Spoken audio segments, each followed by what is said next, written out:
Langsung ya, oke ya.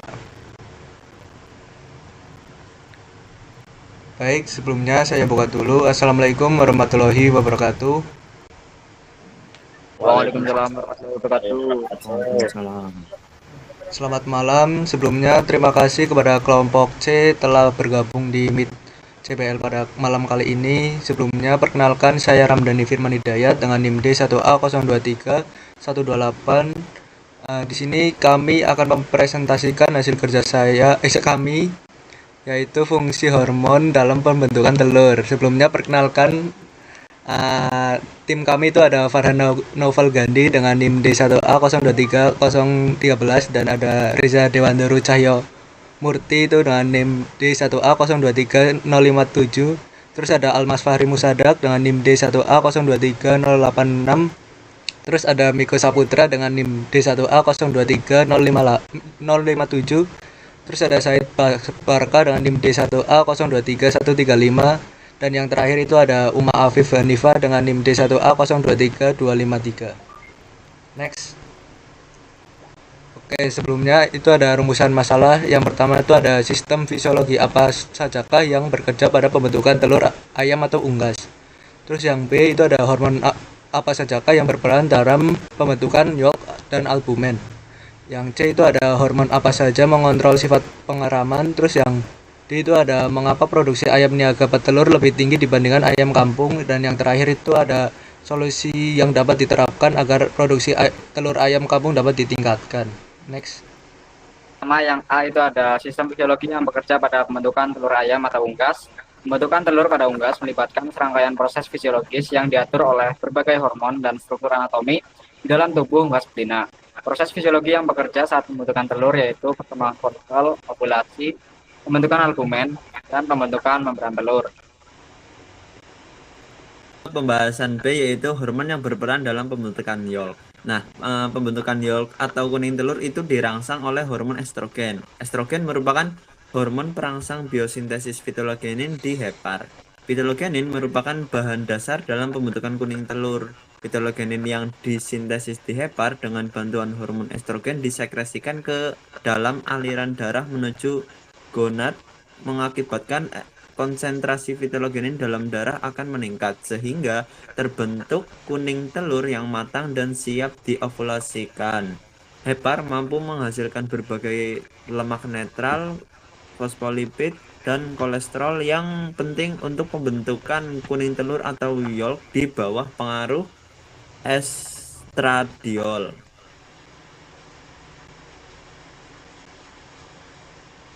Lalu pembahasan yang ketiga yaitu hormon yang mengontrol sifat mengeram.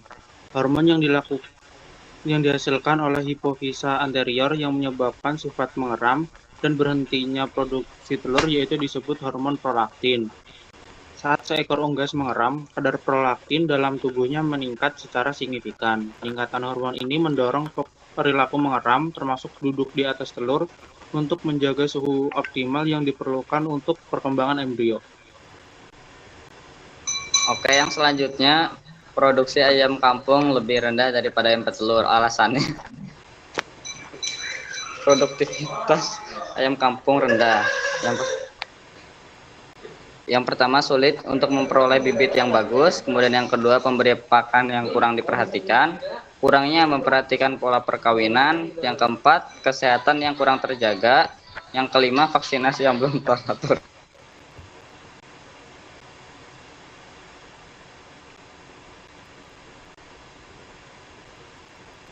Peningkatan produksi telur ayam kampung.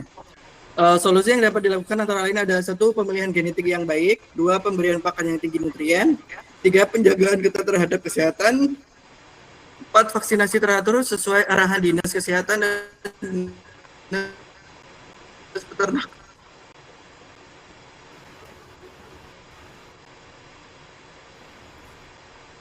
Oke, kemudian ada kesimpulan. Proses pembentukan telur ini dapat terjadi karena terjadi proses fisiologi pada organ reproduksi betina unggas. Proses fisiologis tersebut mengaktifkan hormon seksual dalam pembentukan telur yang dimulai dari pembentukan folikel, pembentukan albumen, membran telur, dan pengeluaran telur. Kemudian hormon yang membantu proses-proses tersebut antara lain ini ada hormon estrogen, FSH, LH, serta hormon prolaktin untuk menimbulkan sifat keibuan atau mothering ability. Setiap unggas memiliki produktivitas yang berbeda-beda karena perbedaan genetik seperti ayam kampung yang produktivitasnya lebih rendah dari ayam ras petelur. Nah, ayam ras petelur memiliki genetik pembentukan telur yang sangat menguntungkan yaitu 26 jam per hari, sedangkan ayam kampung kurang tinggi produktivitasnya. Namun dapat ditingkatkan dari pemilihan bibit yang baik, pakan yang bagus, serta vaksinasi. Terima kasih. Baik, mungkin sekian itu presentasi dari kelompok D. Kami buka sesi tanya jawab untuk kelompok C. Oke, Mbak Rista, yuk bisa langsung menyampaikan pertanyaannya.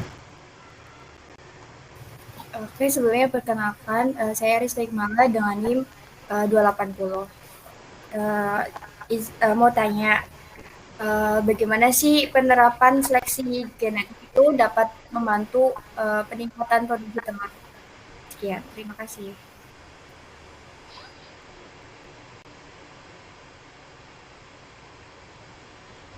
Oke, mungkin dari Mas Agustin Priyo.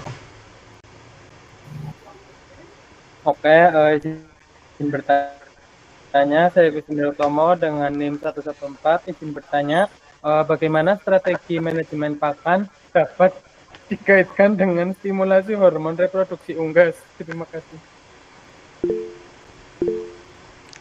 Oke, terus selanjutnya ada Mbak Ayu Intan, silakan. Oke, izin bertanya ya. Aku mau tanya, apakah vaksinasi itu berpengaruh langsung terhadap hormon reproduksi pada ayam atau unggas?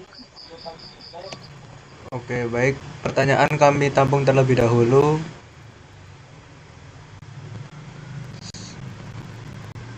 Dan kami akan diskusikan terlebih dahulu kepada teman-teman kami. Oke, baik, izin jawab pertanyaan dari Mbak Rista tadi ya, bagaimana penerapan seleksi genetik dapat membantu dalam peningkatan produksi telur. Oke, jadi seleksi genetik memungkinkan pemilihan individu ayam yang memiliki sifat unggul dalam produksi telur, seperti frekuensi, ovulasi tinggi, efisiensi konversi pakan, dan respon hormonal yang optimal terhadap rangsangan reproduksi. Ayam ras petelur misalnya telah melalui generasi seleksi untuk siklus reproduksi cepat, kurang lebih 26 jam per telur. Penerapan ini pada ayam kampung dapat meningkatkan produktivitas dengan memilih indukan yang memiliki rekam jejak bertelur baik, siklus ovulasi pendek, serta respons hormon, estrogen, dan LH yang lebih efektif dalam merangsang pembentukan kuning telur dan ovulasi. Bagaimana Mbak Rista, apakah menjawab? Menjawab. Terima kasih Mas Niko. Kemudian selanjutnya izin menjawab pertanyaannya Mas Agustin Priyo. Jadi manajemen pakan yang baik itu dapat mempengaruhi produksi hormon reproduksi itu secara langsung dan tidak langsung. Nah, pemberian pakan tinggi protein dan lemak itu membantu pembentukan pitelogenin di hepar yang merupakan bahan dasar kuning telur dan distimulasi oleh hormon estrogen. Kemudian ketersediaan mikronutrien seperti vitamin E, selenium, dan asam lemak esensial juga penting dalam mendukung fungsi endokrin. Nah, kekurangan nutrisi dapat menyebabkan gangguan pada sekresi hormon seperti FSH dan LH, sehingga menghambat pembentukan dan pelepasan telur. Oleh karena itu, pakan berkualitas tinggi secara langsung mendukung efektivitas hormon reproduksi. Apakah menjawab? Ya, terima kasih. Oke, izin menjawab dari pertanyaannya Mbak Intan tadi ya, terkait apakah vaksinasi ini berpengaruh ke terhadap hormon reproduksi. Jadi jawabannya itu vaksinasi itu tidak berpengaruh langsung terhadap hormon reproduksi, namun berperan secara tidak langsung pada kesehatan sistem tubuh ayam, termasuk sistem endokrin dan reproduksi. Seperti yang kita ketahui, unggas itu kan sering terpapar penyakit dan akan mengalami stres yang berakibat pada menghambat sekresi hormon penting seperti estrogen, FSH, dan LH. Nah, lalu infeksi juga dapat mengganggu fungsi hepat dan ovarium. Ya intinya vaksinasi ini tidak berpengaruh secara langsung, lebih ke kesehatannya, dan kesehatan ternak unggas ini kan dapat berpengaruh ke stres dan mempengaruhi sekresi hormonnya gitu sih. Apakah cukup menjawab, Mbak Intan? Cukup, cukup. Terima kasih. Oke, makasih kembali.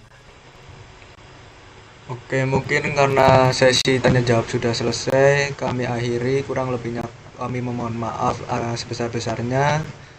Saya tutup. Wassalamualaikum warahmatullahi wabarakatuh. Waalaikumsalam Waalaikumsalam warahmatullahi wabarakatuh.